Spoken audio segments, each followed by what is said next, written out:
I'm Stephanie Yi from Math with Miss Yi, and I'm so excited to share with all of you one of my favorite math tools to use to help differentiate student learning. I started using Khan Academy about 3 years ago when I was still teaching in Boston. At that time, when my department chair told me you need to use Khan Academy this year and really pushed Khan Academy use in my classroom, I was really confused. I had always thought of Khan Academy as just Sal Khan on his little tablet teaching math concepts. And to me, that's my job. That's why they're in class. However, I quickly came to realize that Khan has really evolved from those days.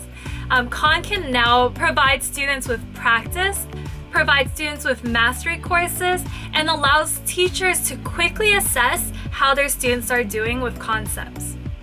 We're going to be covering a lot of material today and we don't have too much time, so I will be attaching the handouts below in the descriptions. In those handouts, you will get step-by-step instructions of everything we covered.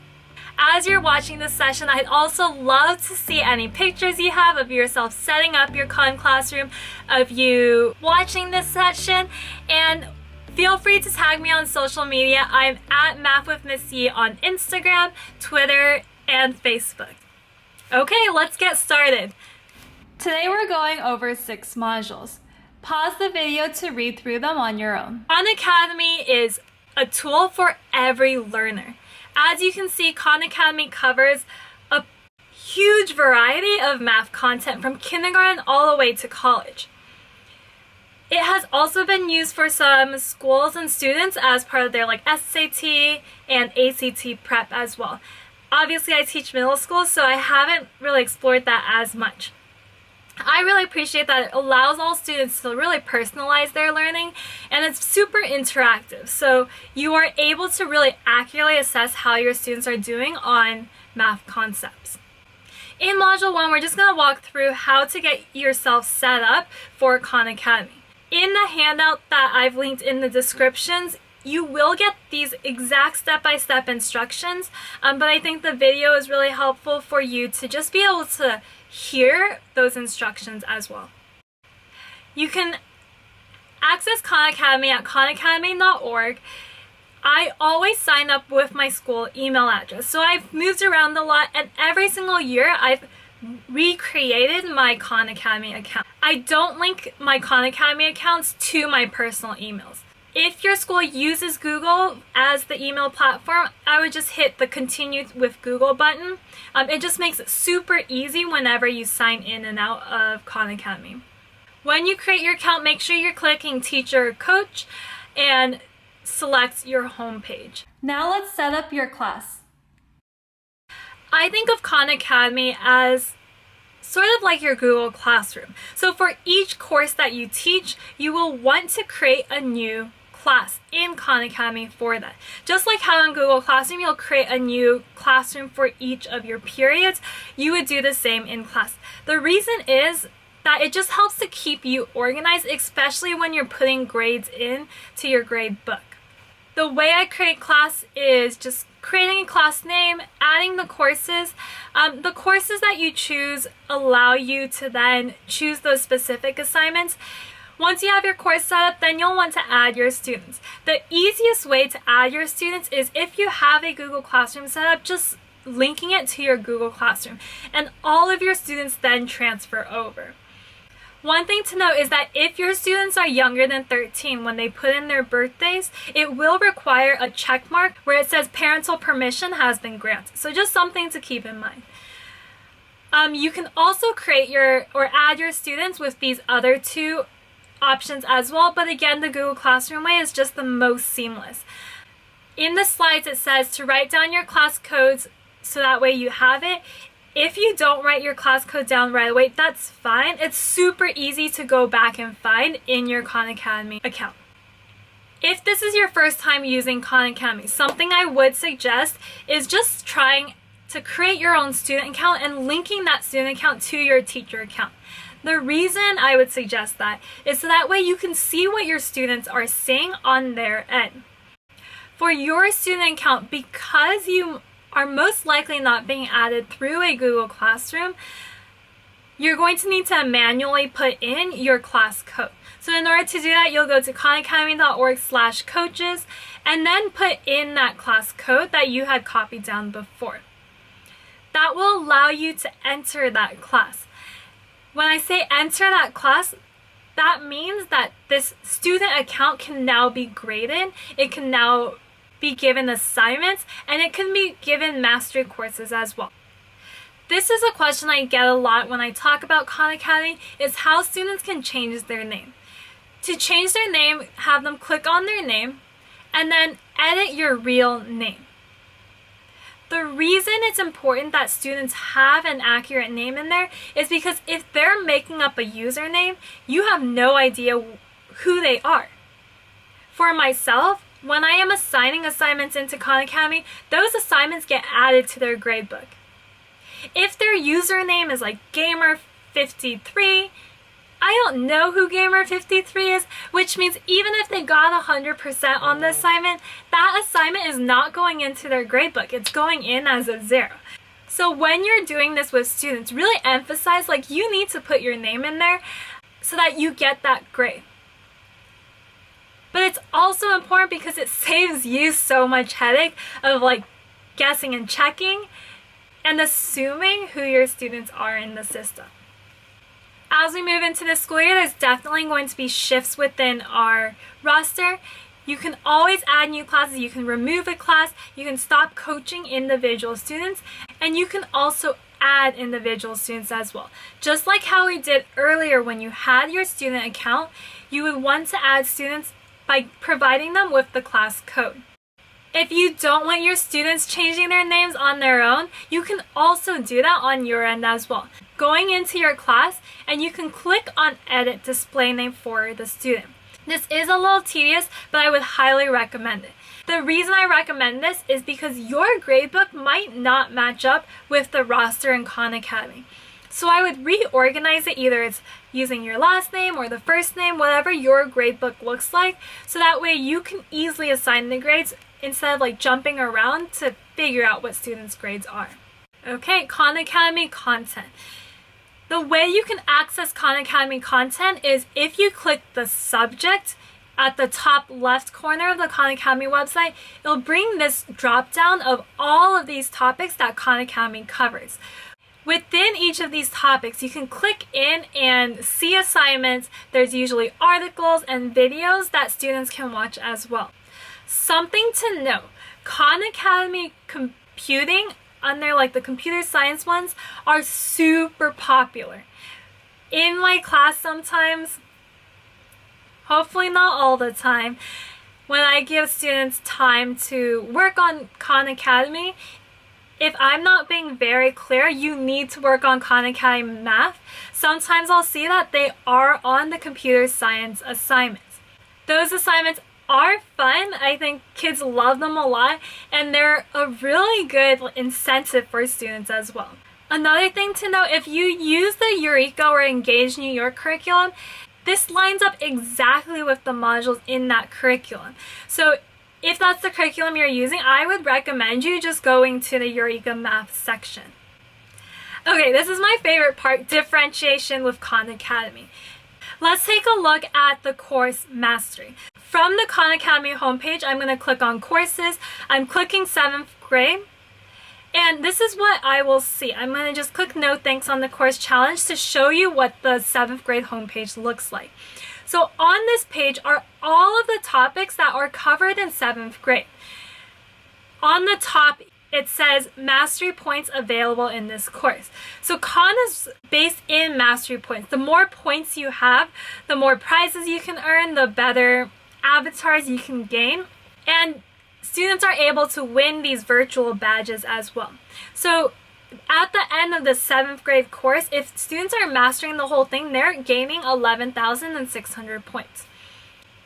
Okay, let's assign the course to a student. So click your username on the top right, click Teacher Dashboard, and I'm going to click the class I want to access. So let's say I'm accessing this one. This is the one I want to assign the course to. Click Course Mastery, Placement, and I'm going to create that Course Mastery goal. So The course I want to assign is the 7th grade course, and I only have one student in this class right now. That student's name is Test. And so I'm assigning the 7th grade course to be mastered to my student Test. And I'm going to assign an end date. So let's say the end of the school year is June 18th. This is when I want my students to master that 7th grade course, and I'm going to create the goal. So now on my student Test's end, they should be able to see that they have this course mastery goal that they are working towards. And this will last until June 18th. And so the objective is that by June 18th, they've reached at least 90% mastery of all the 7th grade standards. On a teacher's end, you can also see the progress of all of your students. So you would do that by clicking Progress. And as students are working through this, you can see how much they've mastered all the different modules. And when you have more students in this area here, it'll list out all of your students as well as the percent mastery that they've completed. This is such a great way for you to be able to see how your students are doing, and because it breaks it down into the topics, you're able to see this student is struggling in geometry. I need to make sure that they're either spending time on it in class because they're not actually mastering those objectives, or I need to check in with them. And so it's a really quick and easy way for you to see what your students need. Another really helpful tab under your courses is the activity overview. So I really use the activity overview to tell me who's really spending the time in Khan and who do I need to check in with about their Khan use. It's really great in just seeing how much time students spend and then how many skills they've actually leveled up in within a certain time frame. Under the Skills tab, you can also see what skills your students have leveled up in.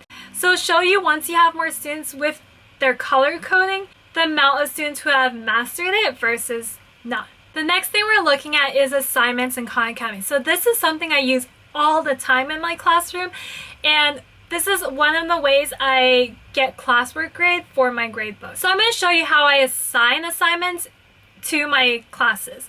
So under my teacher dashboard, I'm going to choose my class that I'm going to assign assignments to, and on the left toolbar, you're going to click on assignments and you're going to click assign. Under assign, you'll see all of these different 7th grade topics. So let's say I start my year off with adding, subtracting, negative numbers. I want my students to do some extra practice. So I'm looking through these.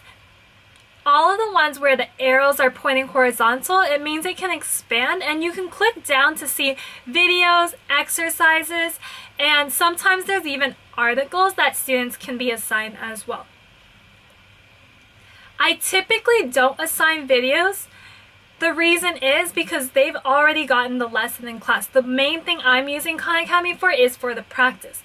However, that also depends on how your classes run. Maybe you are going to use videos, and so you can go ahead and assign a video. So let's say I want them to practice, watch a video of adding numbers with different sides. I'm going to click the box, and notice how this assign now says assign 1. After watching the video, I'm thinking I also want them to practice that. So let's have them practice adding negative numbers. So I'm going to give them that exercise. Notice it says this has 7 questions. And then maybe I want them to read the article as well. So now I'm up to assign 3 because I've assigned 3 assignments to the class. So these are not actually assigned, these are just things I've chosen. So you can then choose different question sets for each student or same question set. I tend to like different so that way students can get their own practice in. I'm assigning it to the Khan Academy crash course. However, if you have more than one class, right? If I'm teaching 4 periods, all 4 periods will show up here. And if they're all 7th grade math, I might want to assign them to all of my classes. So you can assign it to more than one class. You can also choose which students you're assigning it to. I typically just choose select all because I want all of my class to get it. And then I choose a due date. So let's say it's due on September 12th. And you can also choose a time. I usually like to put my due date at the end of the day on Friday. That's just a personal preference. Because our school ends at 4 p.m., I usually just set it to 4 p.m. so that way students leave school, they're done, they're not worried about having to finish their assignment. And I'll just click assign. You also have the option of saving and assign later. So let's say I saved and assigned it later. If I click on manage, saved, I can then access those 3 assignments I had attempted to assign. And now let's say I want to actually go and assign it. I'll just click on assign and it'll go straight into my active assignments. I'm going to assign all 3 of these. This will then make those assignments live on our students' end. On my end, you can see that these are all now active. And as students are completing it, your numbers here will go up. Things you can do, and things I use a lot. Under actions, edit. Sometimes I like to change the due date. Maybe I've been a little too ambitious in assigning scores for students, so I might push it back or bring it a little forward if I feel like students don't need as much time as I thought they did. For any exercise assignments, you can go in and view the report to see how your students did.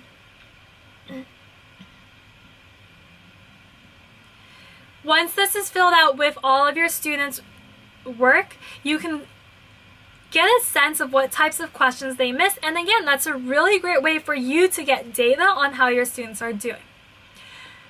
Under assignment scores, when students are finished with those assignments, this exercise here will fill in with their percent. Typically, Khan assignments are between 5 through 7, sometimes like 10 questions, and so their percent will go in here.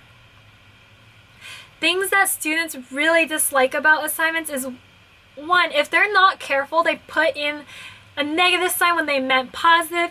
If they forget a decimal point, Khan will mark those as incorrect. So you need to make sure that students are being super careful with their work.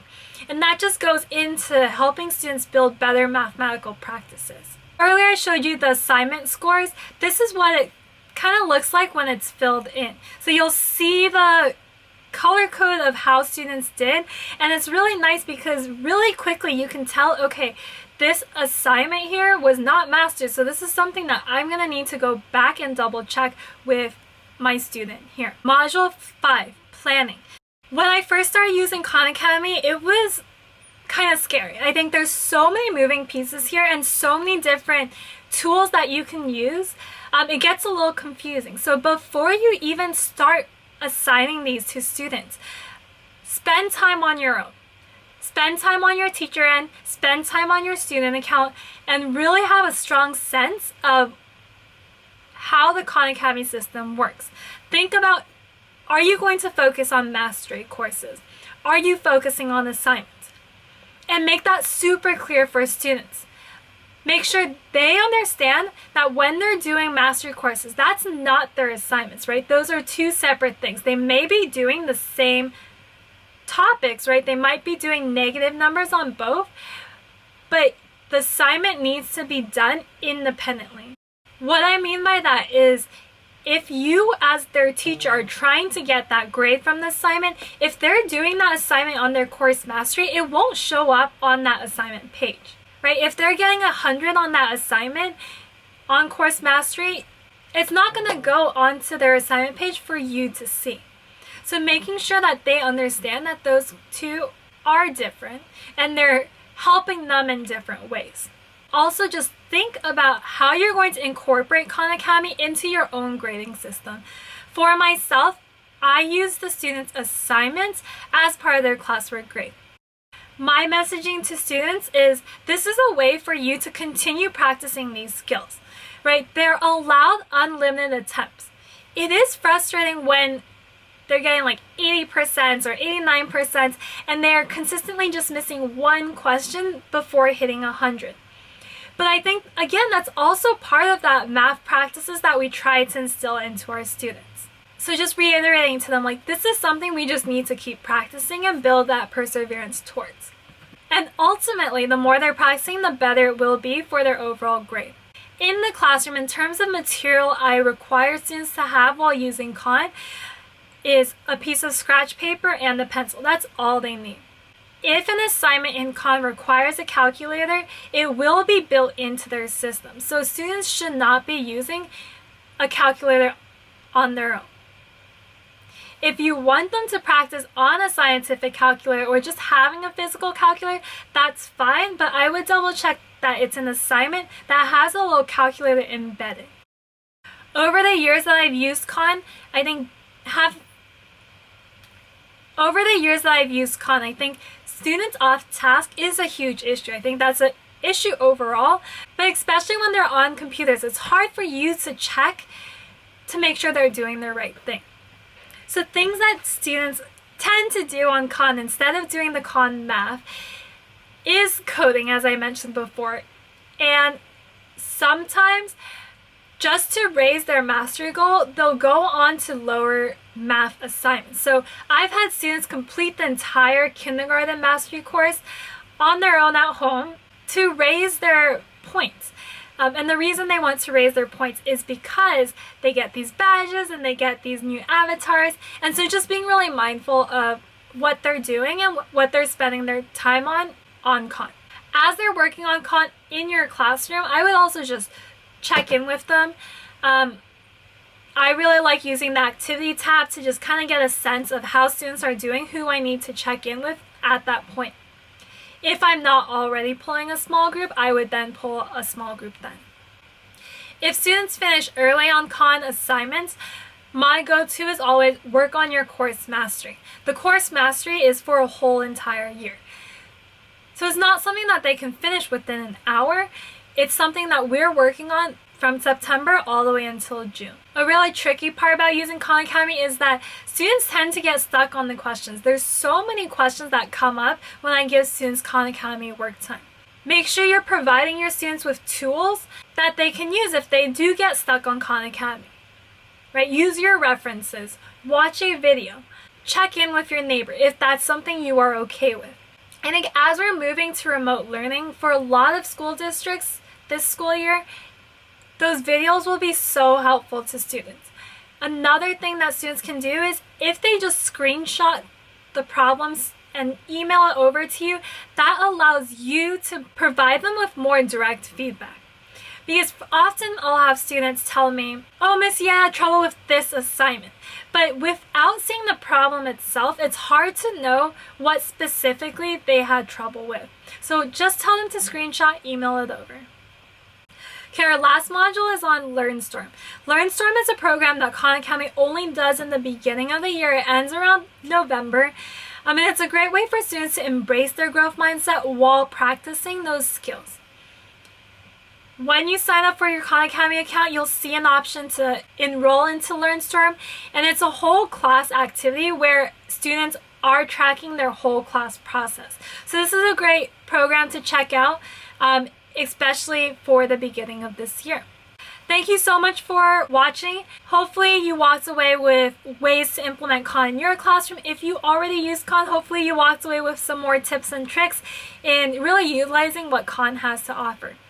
I am a Khan Academy ambassador, which means I do help to train teachers to use Khan. This is a feedback form. It goes directly to Khan Academy, and it just allows us to get a sense of how our ambassadors are doing and what we can do on our end to make sure we're doing our best to support teachers using Khan. My name is Stephanie Yi, which you will need to use in this feedback form.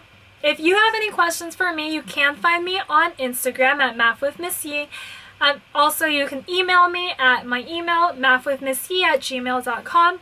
If you have a phone and you just want to scan my QR code, that will add you to my math newsletter. Thank you so much for watching.